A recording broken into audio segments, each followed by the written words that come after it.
This tutorial is showing you how I created Midnight Moon.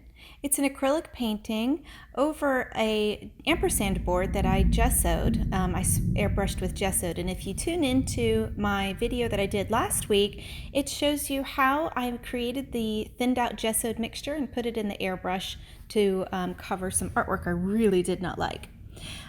This piece is done after this photograph that was taken by my sister-in-law when she vacationed in Hawaii. She took some fabulous pictures of the moon at night. So that's my inspiration for this piece. I start by masking off the moon with masking fluid and taping the horizon line so that I can focus on the sky. I want to use the masking fluid to cover the moon so that that remains as white as possible. I used a circle template to create the circle shape so that way it gets as close to as perfectly round as possible. Then I take about 4 different types of blue, 4 different shades of blue and some white, and I start painting the background. I have my Neo Air airbrush that I use with just plain water, and I saturate the ampersand board first to allow the paint to flow nice and smooth onto the board. And while I'm adding the paint to the board, I am constantly airbrushing that water on. I choose to use an airbrush instead of a squirt bottle or spray bottle of some sort because that gives me teeny tiny little micro droplets of water versus larger droplets of water, which can interfere with the texture of the paint and the consistency of the paint. It just works really well. In order to get a nice smooth blend onto my painting, I want to make sure that I keep that acrylic paint as wet as possible, because that's what's going to allow me to blend those colors together. So that's what I'm doing. I'm airbrushing in the left hand, plain water, and I'm painting in the right, and trying to play catch up all the time and keeping that paint as wet as possible. After I do a layer, I take dry brushes. I prefer fan brushes, but I also use a mop brush to blend out those colors. And I work from light to dark. And I just lightly feather the brush across the top of the wet paint in order to remove those brush strokes and get a really seamless blend from light to dark. And that's why it's key to keep that paint wet, because otherwise those brush strokes are going to dry within that paint and you're not going to get that nice smooth blending of colors. As I blend, I wipe my brush off constantly to keep those bristles as dry as possible. I allow each layer to dry in between. I give it about an hour or so. That's ample time to let that layer of acrylic paint dry before I add on another layer. And I just keep adding layers until I feel comfortable with the final product. And also it gives some depth to the picture too whenever you do several layers of color. Whenever the paint is as wet as it is, oftentimes it tends to thin out. And by doing several layers, you're giving that depth as well as a nice solid color to your picture. So there I go again. I'm dry blending the wet paper. So I guess the way to say that again is I'm dry brushing the wet paint on that board to get that nice seamless blend and get rid of those brush strokes.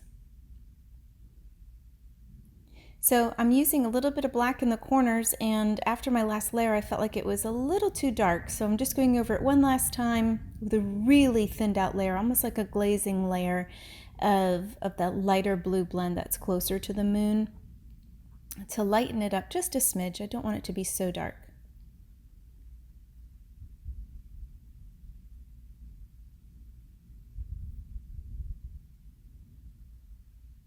You want it to be lighter around the moon to give it that nice little glow, and then darker around the ends of the sky to give it that realistic look.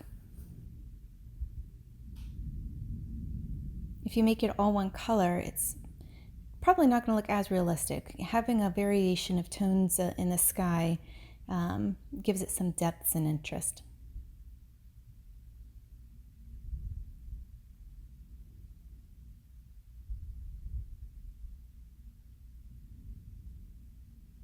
So I peel off the masking tape and reveal that horizon line, and it is a little messy, so I'll end up going over the white part with some gesso because that's where I want my reflection to be, but I'll start to add the water. And what I'm doing is I add a lot of black to the same colors of blue that I was using. So I'm recycling those same tones of blue, adding a lot of black to really darken up that water. And I'm going in horizontal motions to recreate what the water is actually doing. If I go and paint in circular motions or vertical motions, it's not going to give the flow that the water naturally has. And as I go up to the reflection line, I'm making it very choppy and lots of rough edges because the reflection off of the water is reflecting off of little tiny waves in the water. It's not completely flat, so we want to make sure that we reflect what's actually happening. I'm adding different levels of blue, so I'm adding a lot of dark blue in over that black. And again, I go right up to that reflection line with very jagged lines. And as I'm farther away towards the horizon line, the spaces in between those jagged lines is very minimal. And as you get closer to the bottom of the page, you want those spaces to be a little bit wider. And again, what that's doing is giving you the idea of perception and depth in this picture. Like you're looking off into the distance rather than a two-dimensional. It looks more three-dimensional and a little bit more realistic whenever you make the distance a little less detailed. I'm starting to add some lighter blues to the water, and again using that horizontal motion as I apply the paint to the darker parts of the water. I'm allowing some of that darker paint to show through, so I'm not completely covering the dark. I am just adding some lighter highlights to give some of that glow and reflection to the water. And now I am taking the masking fluid off with a little contraption called Pickup. And you can get this at any art supplier like Dick Blick or Jerry's Artarama. And it's so convenient for those of you who use masking fluid. I was picking at it with my fingers a while ago, and then Allione Nicholson suggested that I get that, and it has been a lifesaver ever since. So it was less than $2. Next time you buy art supplies, get it too, because it really is just, it's so much better than using your fingernails. But I'm sure most of you probably already know about that right now, so. But anyways, getting back to the picture, the masking fluid wasn't applied completely correctly. There were some parts to the masking fluid that kind of created a little mess up in my perfect circle, so now I have to try and recreate it. And using that circle template, I redraw my circle, and I am going to apply that gesso back into that circle. This will give me a nice surface to work on when I add the colored pencil in later on. I'm going to be doing a lot of details with my Polychromos colored pencils, and so because I'm using acrylic paint and I'm using some gesso, I think it's going to work real nicely in creating those details and not create an issue with sticking to it or anything like that. So I'm starting to work on the reflection of the moon into the water, and I don't want it to be stark white. I want to give it some interest and some depth. So I'm adding several shades of yellow and a little bit of creaminess to it, making sure I put a lot of yellow ochre in there, because I'm going to make the moon have those same colors in there. And part of what makes the artwork look realistic is whenever you include the same colors in your foreground and background, or your main focus of the picture with a little bit of the same colors in the background. That keeps that realistic look. I'm not going for photorealism, but I am going for a little bit of realistic look with an artistic touch. So I'm super happy with the way it turned out. I think I achieved just that. So in doing this, I am adding the different shades of yellow, and I'm still using that horizontal motion because I want to keep that look of the natural look of the ocean. So as I paint this on, I'm bringing a little bit of the yellow into the darker blue, and then I bring a little bit of the darker blue into the yellow, and that creates that perception that there are some waves there and that this is water, and that the reflection isn't completely covering the water, that there is some movement to the water. And you'll see that as the highlights go into the dark, and then the dark is shadowed into the highlights.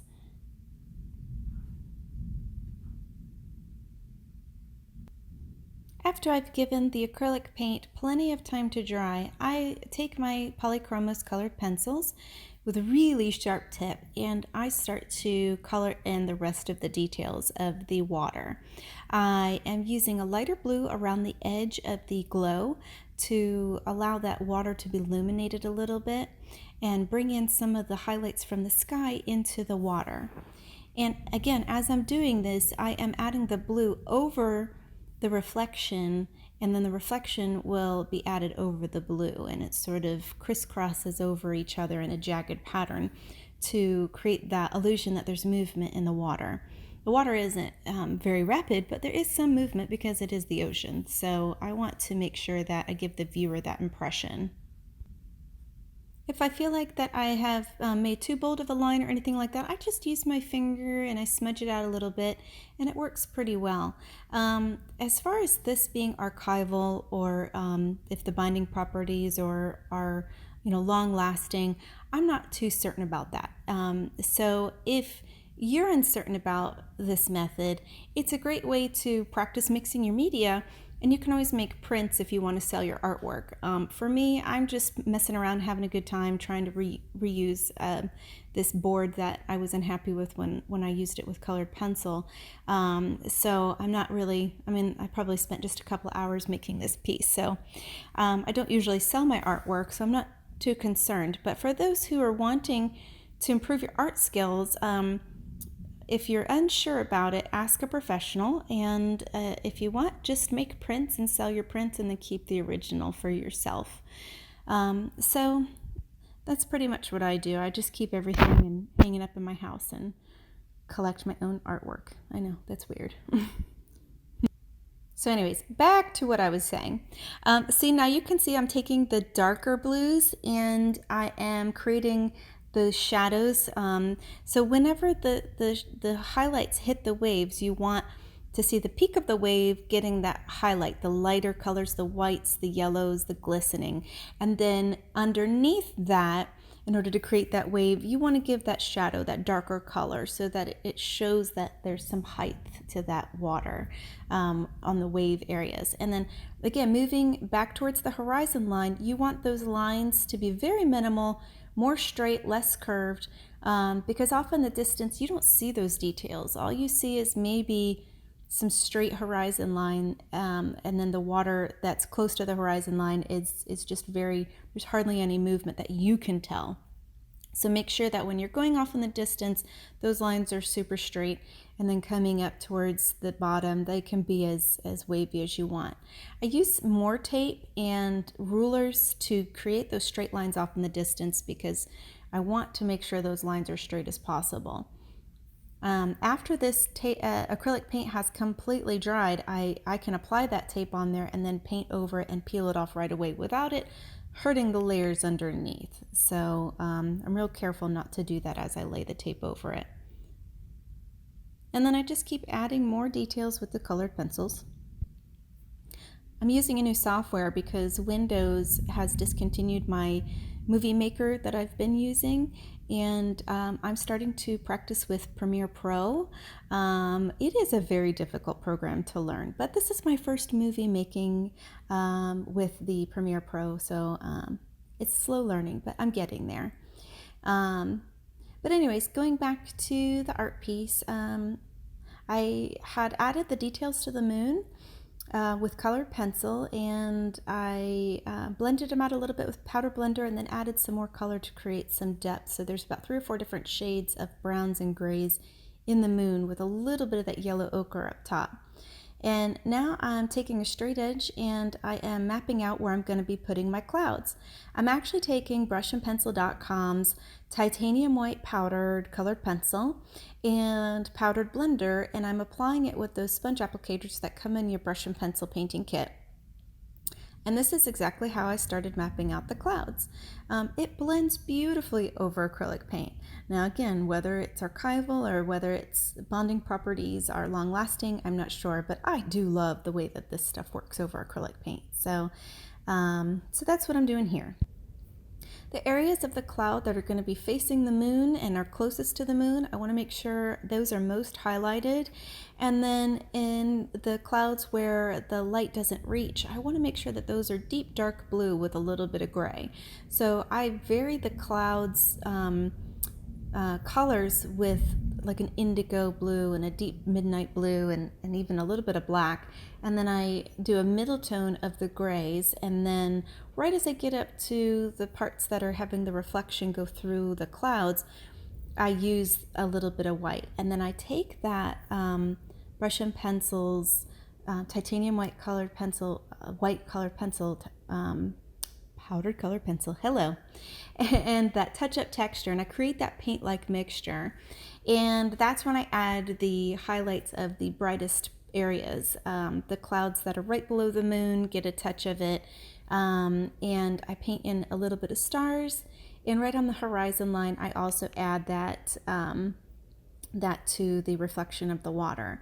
I do a little bit of the titanium white touch-up texture mixture on the other clouds, but I pat them so that they're muted and not as bold and opaque.